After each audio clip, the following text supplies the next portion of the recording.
You guys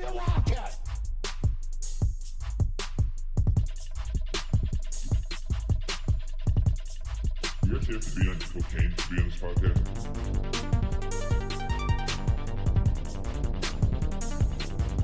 Cocaine.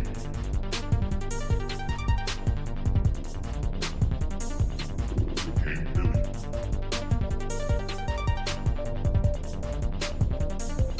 Cocaine.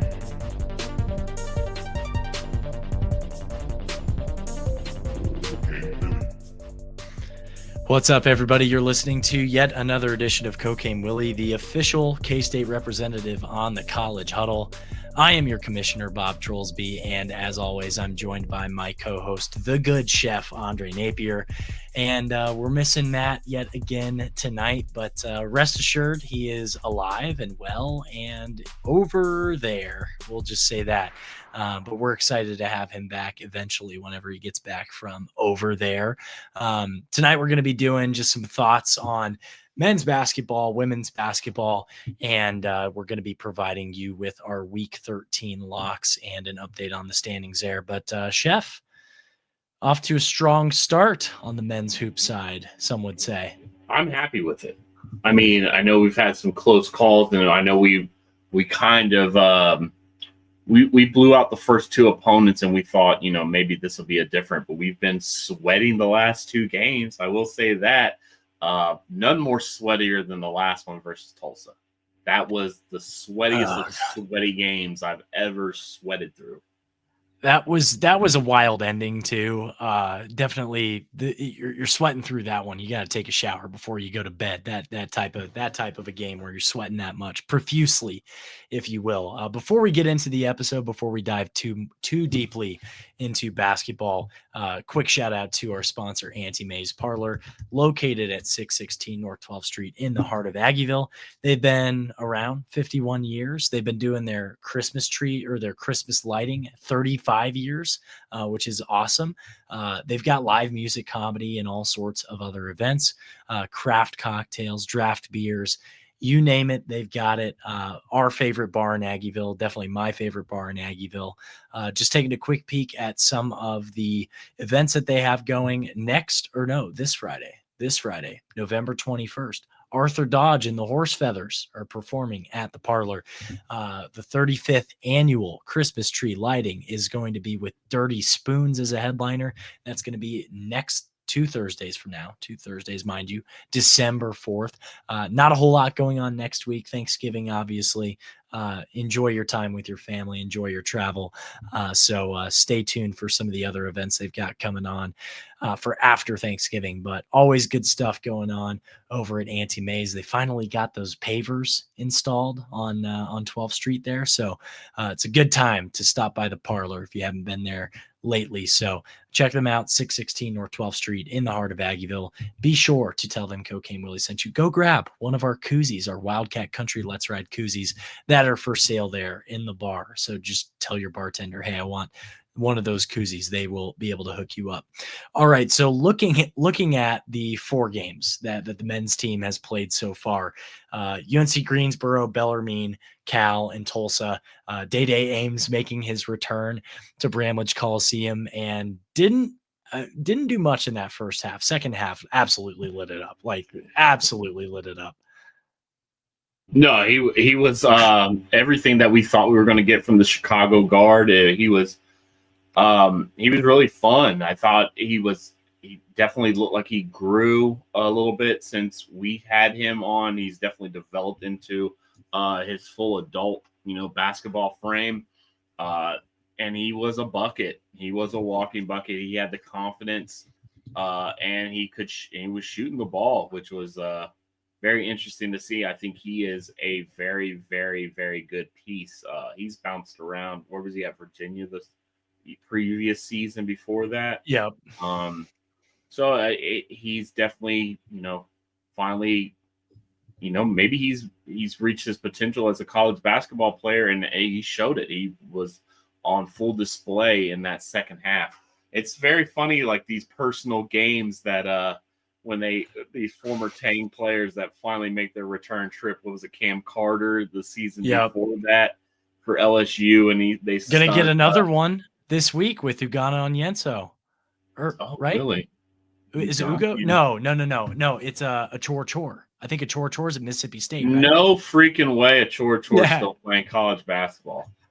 Oh Yes. my God. That's going to be a funny return. That's in Kansas City, right?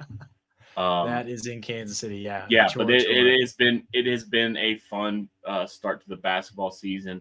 That Cal game was very similar to the Cal game the last time, where I think we had a monster lead versus Cal, and it just slowly withered away. And it's like, where's the stops at? Where's the stops? Where's the stop? Are we going to get a stop? Let's get a stop. And it just never happened. And luckily, we do have a responsive offensive team. And the thing about it is, I mean, even if you can't get any of the other guys open, PJ Haggerty is kind of that, bailout guy. It's very similar to what Keontae would do, where like, okay, yeah, nobody's really getting anything done.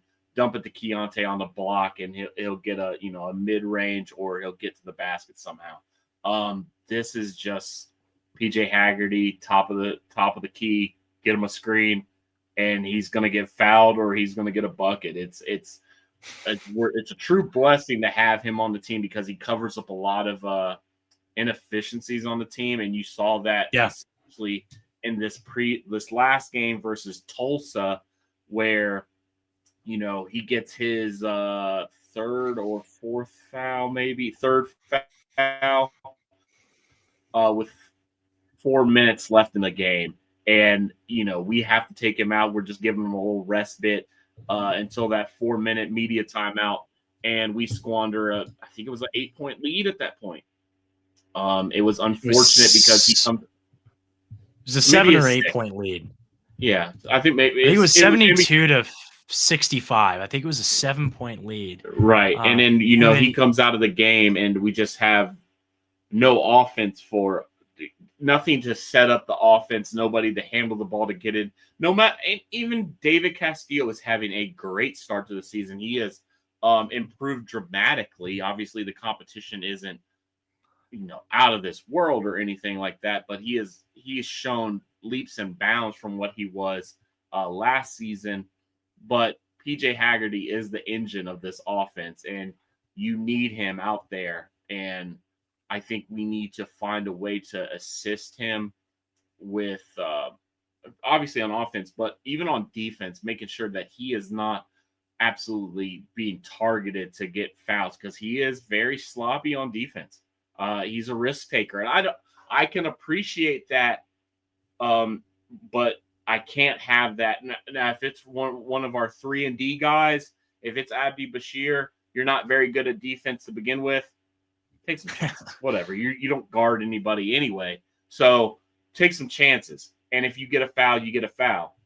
But PJ Haggerty, we need you, brother. You can't be reaching in on a play with 15 seconds on the shot clock, and a little drive to the basket where, just putting his hands up. He didn't want to actually shoot that ball anyway, and you foul him. So those are the things that I'm seeing from this season that I think can stretch out throughout the season. But I think all in all, I'm happy. We're 4-0. This is a good change of pace from what we've seen the last 2 seasons. It's been good. It's been good. And PJ, he's really just got to watch those kickouts too. I think that's the only other thing I'll say about his game is he's got to watch the kickouts, because he got 2 of them called against him against Cal. Oh yeah. I think that ref was really looking for it. That was Sermons. That was Doug Sermons. Yeah, it's subtle, but he does do it. I think a lot of players do it. It's just his. I think one of those, like, we talked to a college basketball referee on the pod, and I think if you talk to these guys, be like, hey, I'm not kicking out. It's just how my legs flow. I'm not intentionally Rip Hamilton my leg 4 feet in the air to have you run into it. It's more just how my landing is. I think a lot of referees will swallow that or even give you the foul. But, Doug was on one that night, and he was like, "You got the first one. I called it. Don't do it again." And I'm definitely calling it the second time. So, yeah. PJ he's everything that we paid for, and I appreciate that. It's no offense to Coleman Hawkins, but we paid a pretty penny for him, and he wasn't nearly the impact that PJ's had already through 4 games. Well, and that's what you get when you get an All-American. It's only the second ever All-American to transfer during the modern portal era. Coleman Hawkins was honorable mention Big Ten. That's great and all, but he's not an All-American. He wasn't even all Big Ten first team. So being able to get the pedigree of a guy like PJ Haggerty, you can see a stark difference between his impact that he's having so far this season and versus the impact that you saw from a guy like Coleman Hawkins. And I think it translates to his leadership too. You can tell that he is a vocal leader in that locker room, on that bench, and he's not,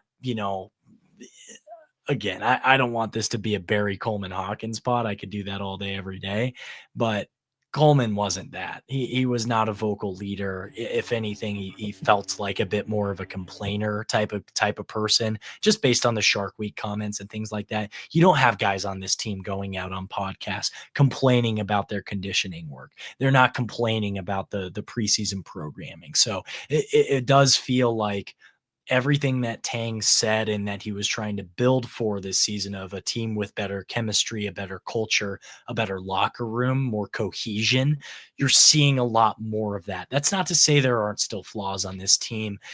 There's still some inconsistencies with certain players, but just want to go through some of the facts and figures here. We got 5 guys on the team right now averaging 10 or more per game, points per game. PJ, Nate Johnson, David Castillo has been, you mentioned him. He's been a good, pleasant surprise this season. I feel like he's finally living up to some of that blue chip pedigree that we were hoping we would be able to get out of him when we initially recruited him out of Oklahoma.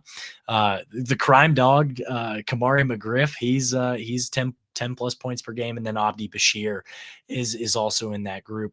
You've got PJ, Nate, and Abdi are the 3 guys that are averaging 25 or more minutes per game. So you're starting to see who maybe that big 3 rotation might be of the top 3 guys from a minutes per game perspective.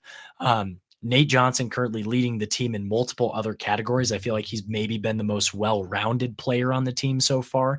7 rebounds per game, 28 total rebounds. He's second in total assists. He's 7 in steals and 3rd in 3-pointers made. We've really seen a lot of flashes in him just being a really good all-around player. On a team that's lacking some defense, it's good to have a guy who's at least still getting some of those steals and making his presence known defensively when he's on the court.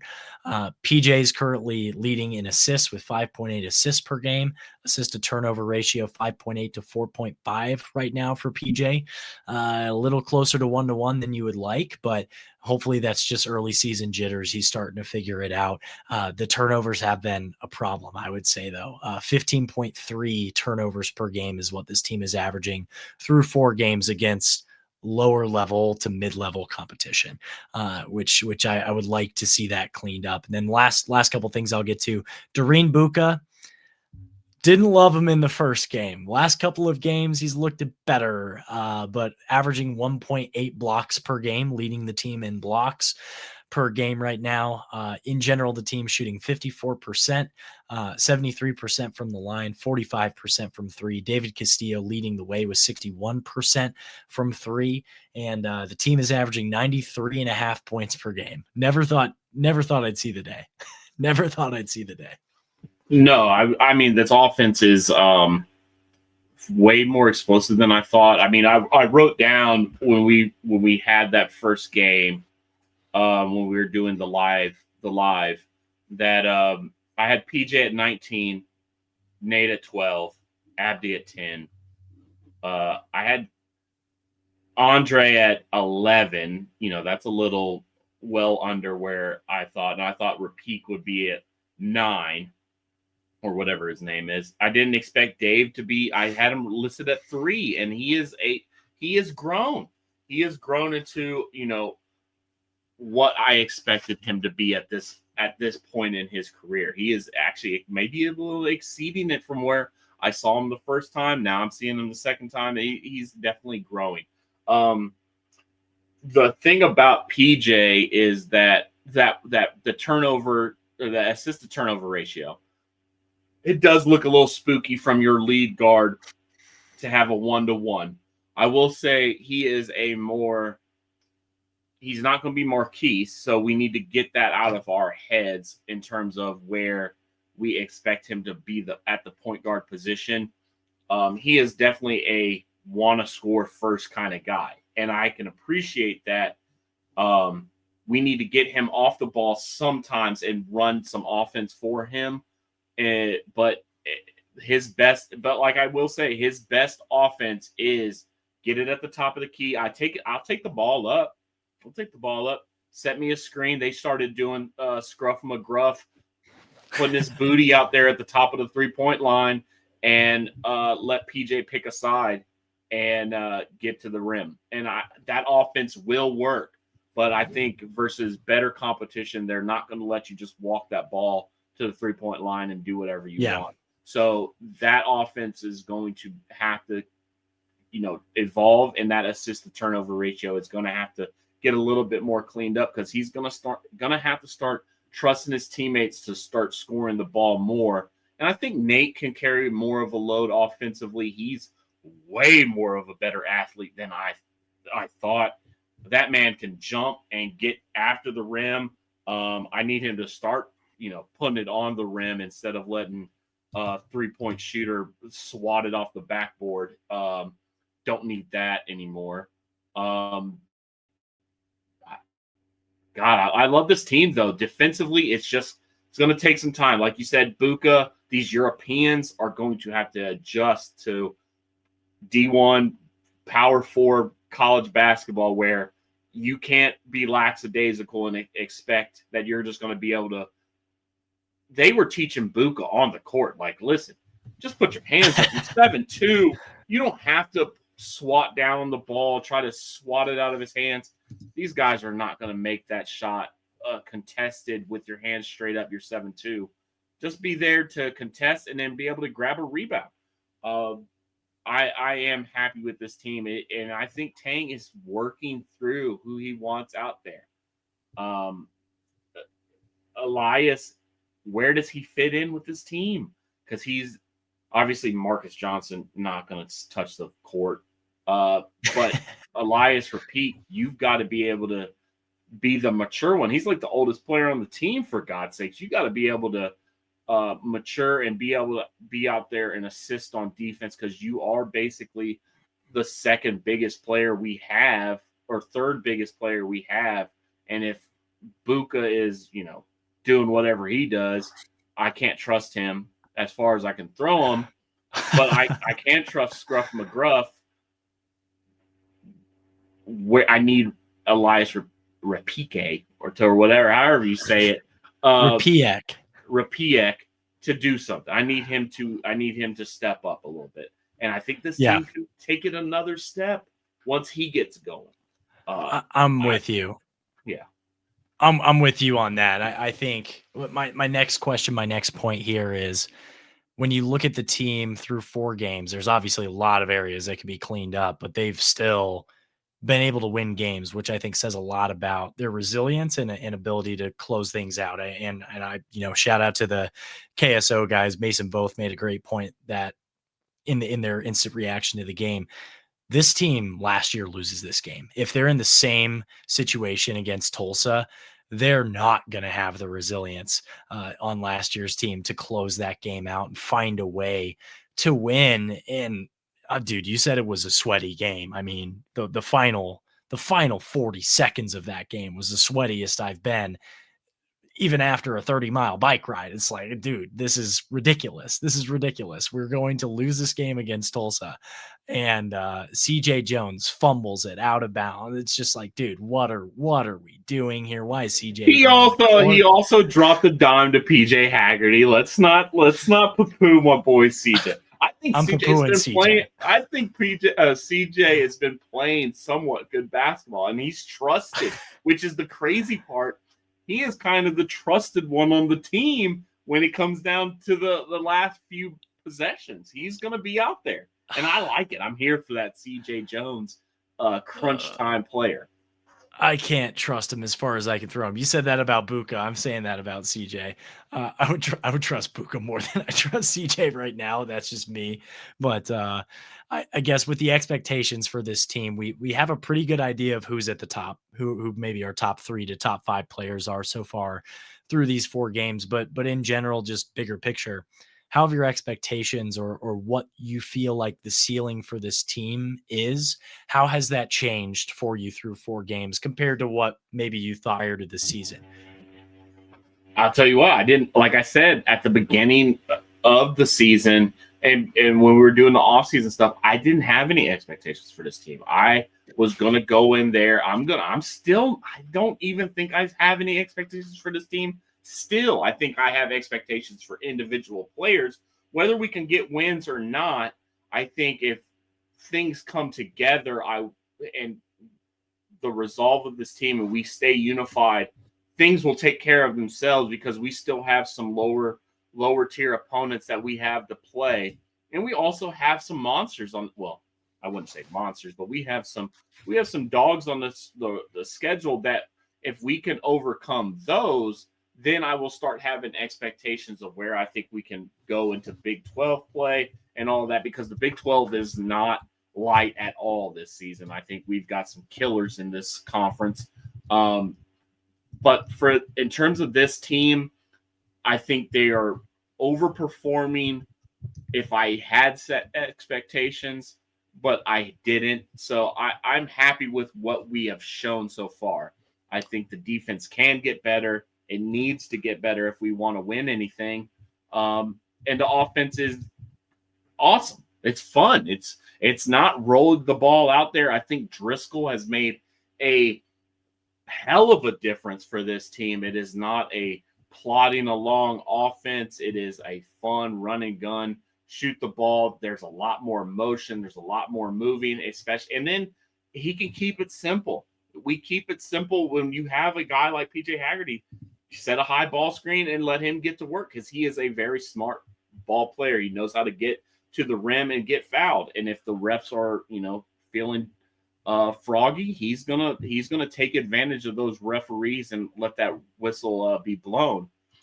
I think going forward, I think we're gonna have to play some A-level ball in Kansas City, and if we do that, then I will be on the record with what I expect from this team. All right.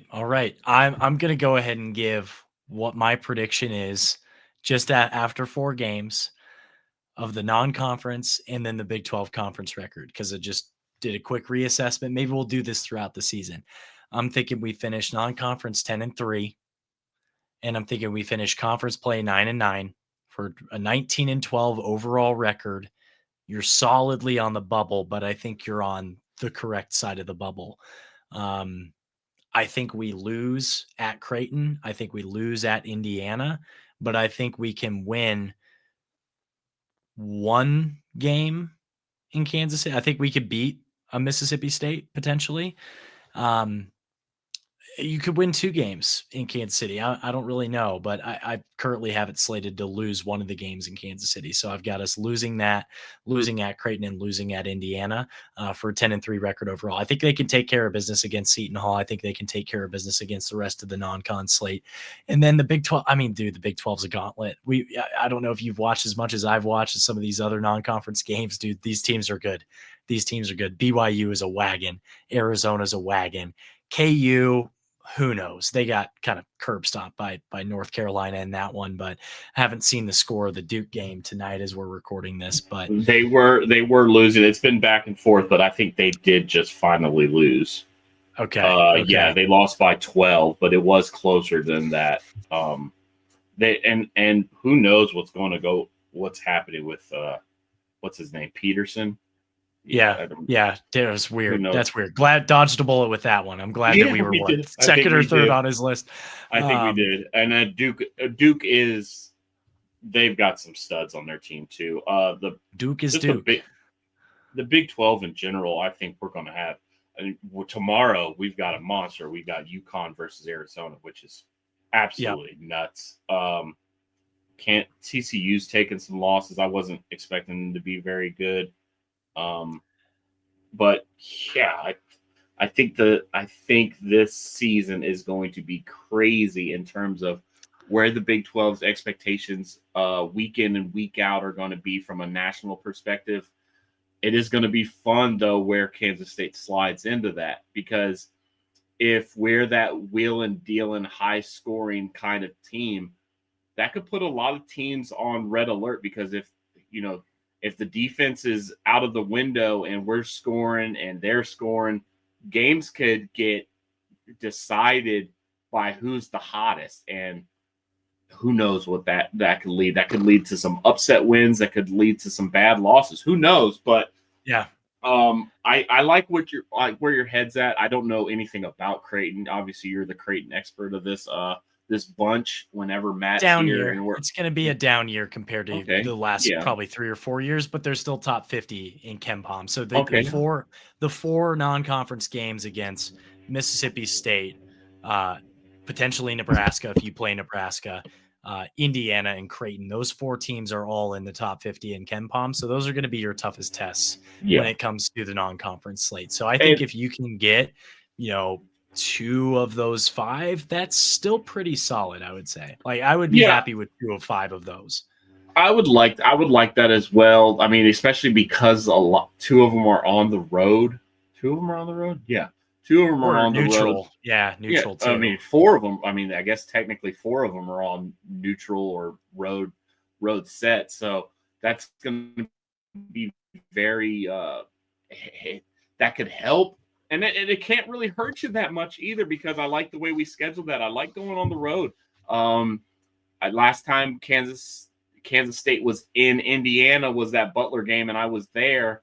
Didn't really like that game at all, but that did help that team throughout the season. I mean, we didn't perform very well throughout the season, but just those road tests, I think we went on a nice little stretch after that game. I think this team can grow, and I like you said, it's not the pity party. Look at me, I made $2 million. I want to be the superstar and all this stuff around the team that was last year. A lot of this team seems they're good with each other. Every time somebody's on the deck, somebody's picking somebody up. They're huddling after every play. I like this team. I like this team in terms of a team. The key word is team, and I like where we're at. So be prepared for me to make expectations and start to predict some things. So if we do what we got to do, I'll be ready to do it. I'll be ready to put my stamp on it. I'm here for it. Just looking at some of the personnel, I guess. Let's just say most surprising player, least surprising player, and who do you want to see more from? Most surprising is David Castillo. I am through the roof, to the moon, if you will, with David Castillo. I think he has been the bright spot. I think he's shown a lot of energy. He's probably the most hype in terms of, because PJ's a very chill guy. Even when he gets fouled, he's not screaming, he's not yelling or anything like that. David Castillo is the biggest surprise. What was the other ones you said? Most surprising, least surprising, who do you want to see more development from? Okay, least surprising is PJ Haggerty. I knew exactly what we were getting, and we're getting it. So, and that's not a shot at PJ. That is the biggest compliment, because I thought this is the guy. He is a dude, and he is proving that to be very much the case. He has proved me right, and I didn't. He's not come up short at all. Who I want to see the most improvement from, it's one of the Europeans. It's either Kostic or it's Elias, whatever his name is. God dang it. ER, my boy ER. But I think it needs to be Andre, because another guy that can back up where Nate plays or Abdi plays, that can still stretch the floor. it has to come on the defensive end for him. I think Tang, like we brought up in the other episode, we're talking about football, Chris Kleiman getting on somebody we didn't know. He is very hard on Andre. Jerome Tang is very hard on Andre Kostic, and I think he's just trying to get through to the young pup that this is a different level of basketball. You have to be in the right spot. You have to be doing the right things. Kostic can propel this team to different heights if he is a more dependable player. Because if you start him, he's alongside Nate. He's alongside PJ. He's alongside McGriff, who is absolutely, I mean, maybe he's the most surprising because I thought at the beginning, even in that first game, we weren't loving what he was doing. I was like, what is going on? I thought he was a different kind of player, but he's actually way more skilled with the ball in terms of his post moves. I thought he was kind of like just a jump ball, kind of dunk the ball kind of guy. He is very fluid with the ball on the block. But back to my point, Kostic needs to be that guy that can go out there and be with either one of the units, where it's either the backups or, the guys off the bench, or in that starting rotation where we're trying to pour it on people early. So I think he can project, and we had expectations for him, and he needs to. We knew it was going to take a little bit of growing to get there. I think he's a little further out than I expected, but if he improves, this team is going to be tough. It's going to be fun. Yeah, so outlook for the next 3 games. Cats play Mississippi State, the Bulldogs. The Achor revenge game is happening on Thursday. That's going to be at 8:30 p.m. Central Time on Peacock in Kansas City at the T-Mobile Center. They are going to play depending on if they're winner or loser, the winner of that game will play the winner of Nebraska versus New Mexico. So you could potentially get a revenge game against Hoiberg and Nebraska ball, who still have never won an NCAA tournament game in their 100-plus year history of having a men's basketball team. Don't want that to go unnoticed or unmentioned. You will either play them or Richard Pitino and the New Mexico Lobos, who are coming off of a loss to New Mexico State, in-state rival. So you'll play the winner or loser, depending on if you were the winner or loser, and that consolation or championship game will be on Friday at either 6 or 8:30 Central Time. The next game is also going to be Monday, which will happen, next Tuesday against Indiana. That's going to be in Bloomington. It's going to be at Assembly Hall. I don't know if we're going to maybe do a watch along for that game. I don't know if Matt will be back. We'll figure something out for it. We might be recording. We might do a preview. I don't really know what we're going to do for that, but we'll figure something out. But that game's going to be at 7 o'clock Central Time next Tuesday. So exciting stuff for K-State men's basketball. On the women's side, been a lot more of a mixed bag. We can get into this in as much detail or as little detail as you want to, Chef. I know it's later for you, but they're 4-2 overall. Was pending the results of the game tonight against Troy. They've got losses to the Goobs, the Texas A&M Aggies, 77-72 this past weekend, and a loss to South Dakota, the Yotes, 72-71.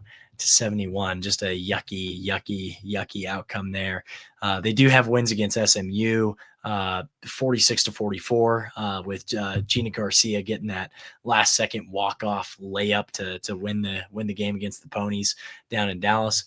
100-35 rout of the Omaha Mavericks, University of No Opportunity, as my father likes to call it, and Lamar, which is just a school that I don't know if it's Texas. I don't know where they're at. 89-61. So they've either dominated their opponents or they've won or lost close games so far. There's not really been any in between. We've got 7 women who are averaging 20-plus minutes a game. We've got 2 scorers averaging 10 or more per game, Taryn Sides and Nastia Clausens. Nastia is averaging 8.5 rebounds per game. Gina Garcia, maybe the bigger surprise of this group, for me at least, averaging 4.4 assists per game, 8.8 points per game, 2.2 rebounds per game. lot better all around than some of the other stats are for pretty much everybody else. She also leads the team in turnovers, but generally pretty low compared to the men's team and what we usually see on the men's side. She's got 2.6 per game there, so kind of a 2-to-1 assist to turnover ratio almost. Brandy Harrod's leading in blocks with 5 total.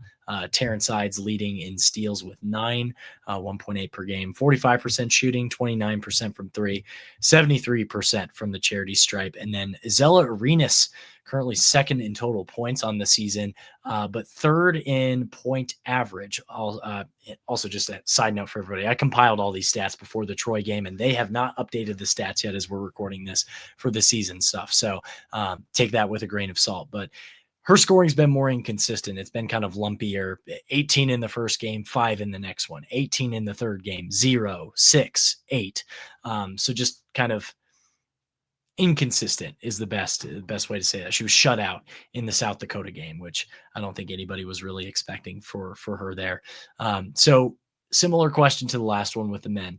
Expectations through these first 5 games. How have your expectations, or I guess 6 games, they played 6 games now, how have your expectations or the ceiling for what you had for this team changed from prior to the season to now? I didn't have any expectations. I haven't done any research on the women's basketball team at all. This is nowhere near my level of expertise. I don't think I've watched a single game. I know I watched the highlights of that devastating loss to South Dakota. And then, I just saw the box score for a win versus Troy.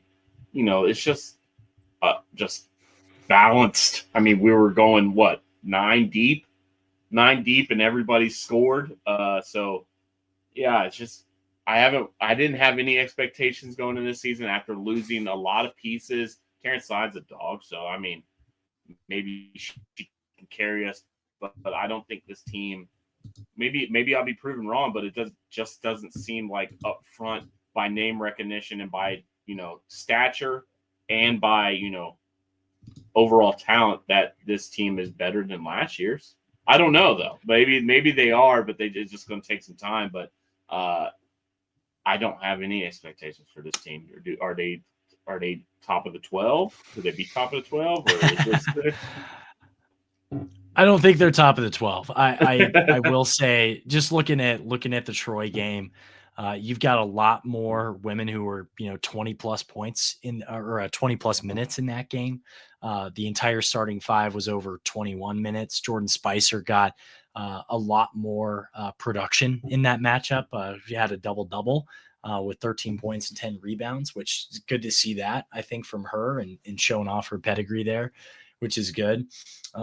Terrence Sides with 9, Brandy Harrod with 12, and Tess Heel with 11 out of that starting 5. And Nastia Clausen's 9 off the bench, and Nia Foy 9 off the bench, and Zelinas with 8 off the bench as well. So I think it was a little bit more spread out. I just think,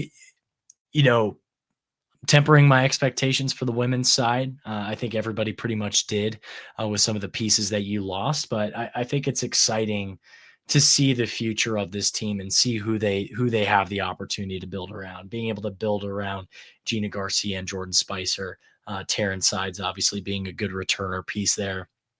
I think you have those elements there. It's just a different game. It's going to be a different game than what we're used to on the women's side, because we could just play the feed Yoki game for quite a bit against a lot of competition over the last 6 years when she was on the team, and having sharpshooters like Serena and folks that, like, she could just control a game and take over a game in a lot of respects.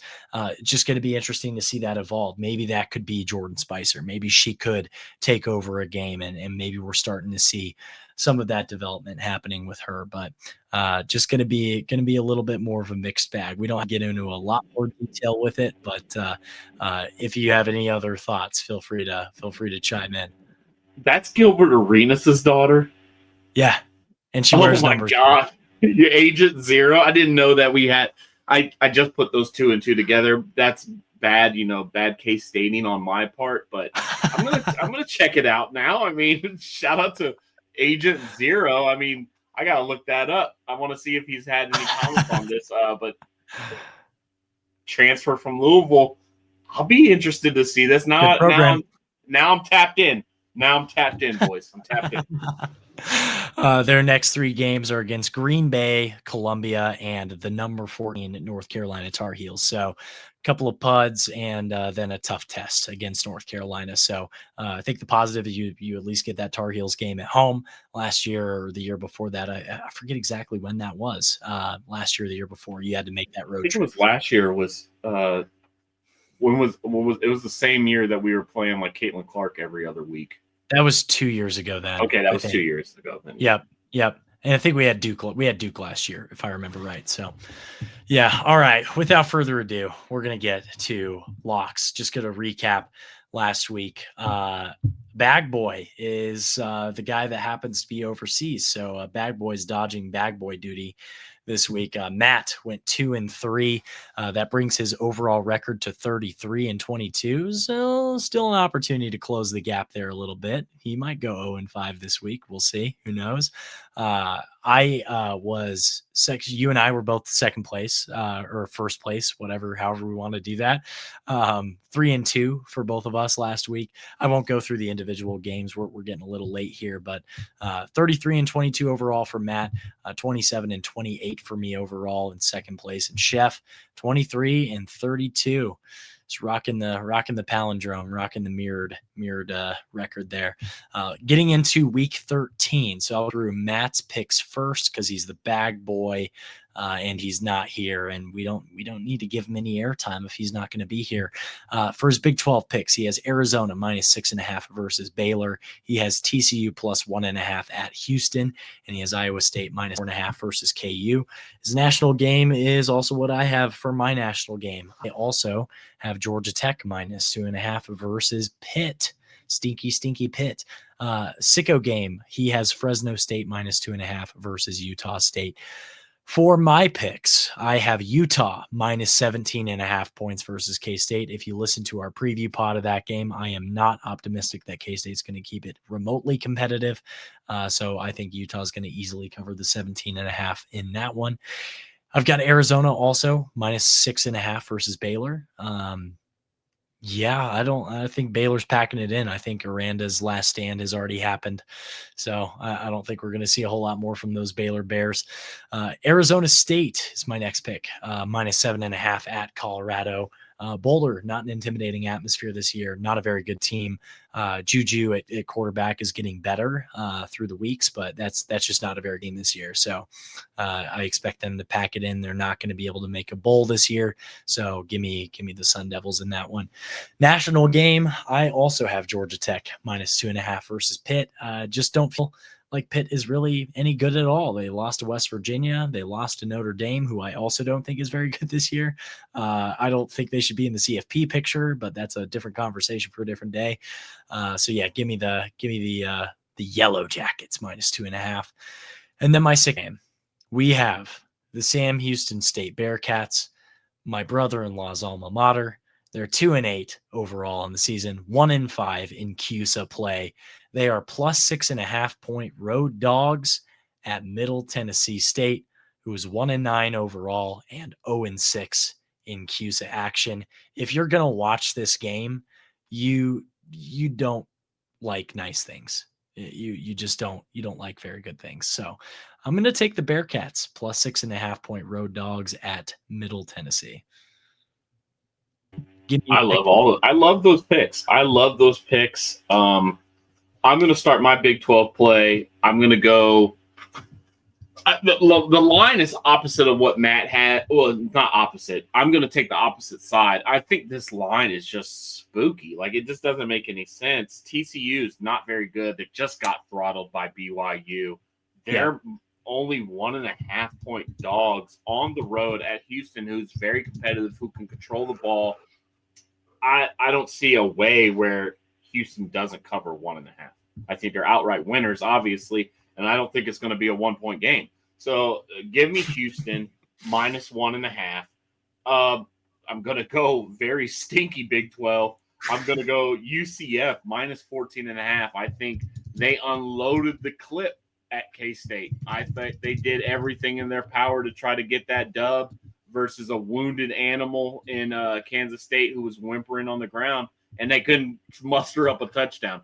There's no way that they're going to go on the road after, being so close yet so far away from victory. I think UCF covers the 14.5. Very bad teams in Orlando, but they get it done. And then my next pick, it was a battle between the Kansas schools, which one I wanted to take. I don't trust that line has been, I think that line's moved because I feel like it was 19.5 for Kansas State, but it might not have moved at all. But I'm gonna go the Cyclones minus 4.5 versus KU. It's very fitting that Kansas needs, wins where they can get them. They have the last two of their final two games versus Iowa State, who's thirsty to just, keep winning. They're never going to give up under Matt Campbell, and I think they will give up under Lance Leipold. And then they know that if they don't get this dub, that they got Utah on the schedule, who probably just throttled K-State, and they have to go the home stand in the bird cage versus Utah. They won't get that done. So they'll be ultimately defeated. They'll give their all this game, but I think Iowa State is going to suffocate them with a pillow, and they'll cover that 4.5. My national game, I'm going an old Pac-12 matchup, Oregon versus USC. USC traveling to Autzen is one of those games. I think the spread's 9.5. I don't know what USC is going to show up. I really don't. And I think that game versus Iowa might have uncovered something that they can keep up with the physical teams in the country.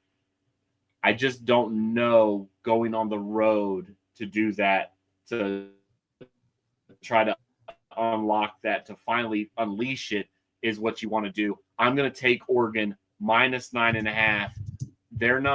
USC is not Indiana, and I don't think they're going to be able to get it done in Autzen. I think Oregon is going to make sure that their home slate is clear the rest of the way. So give me the Ducks minus 9.5. Now, do I go back to the MAC again? I think they might have actually played all their games because I think they played them all today. No, they have.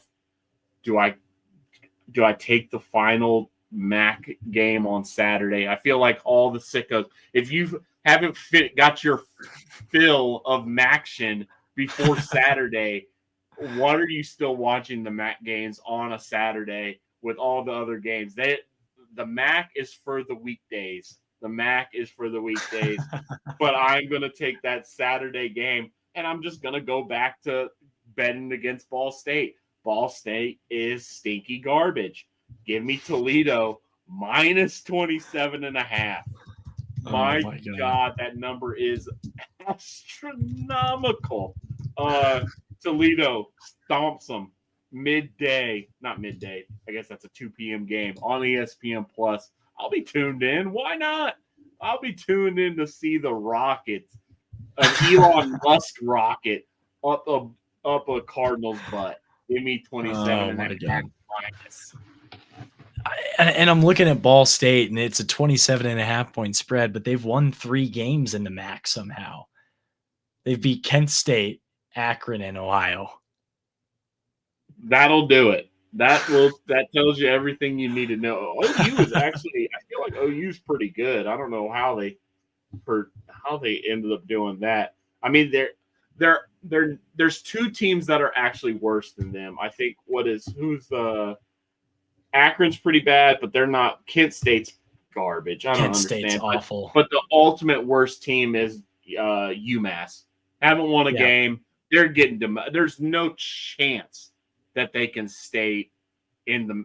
They can't stay D1 forever. They FBS. There's no way. They have to get sent back down. They have to get relegated. They have to.